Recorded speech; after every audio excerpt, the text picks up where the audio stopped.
Doug time. That's right. All right, welcome back to the Daily BS. I'm Doug Larson. That is Michael Bledsoe from the Barbell Shrugged Podcast. We got a question today.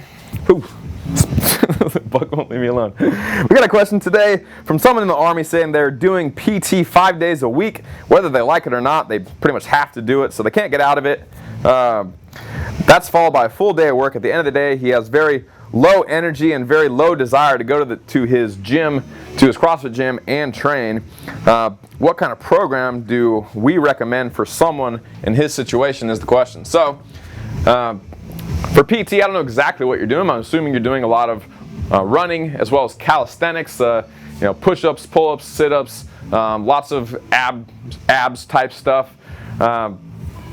Maybe some other variations in there, but for the most part, you're doing mostly calisthenics. You're not doing a whole lot of heavy weight training. So I would imagine that strength work, heavy strength work, and speed work, if you are wanting to compete in CrossFit, is where you are currently lacking. So what I would do is, since you're already doing 5 days a week, probably pretty hard. I would imagine PT sessions aren't 10 minutes long. They're probably an hour long. Again, I'm guessing. I was never in the Army, but that is my assumption at the moment. So what I would say is that at least 2 days a week, you should be working on heavy strength training. So heavy back squats, deadlifts, clean and jerks, snatches, working on all the things that aren't covered in your PT session. So PT is mostly running and gymnastics. I would do mostly barbell, maybe a little bit of kettlebell work.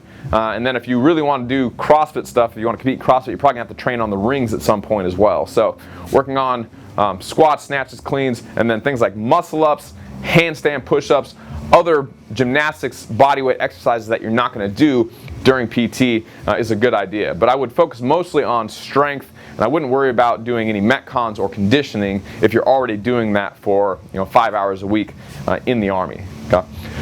If you have more questions about that, or you have more specifics on that situation, feel free to send that to me. Maybe I can touch a little bit more on that in another episode of the Daily BS. If anyone else has any more questions, go to barbellshrugged.com, click on Ask a Question, and we can do a Daily BS on your question in the future.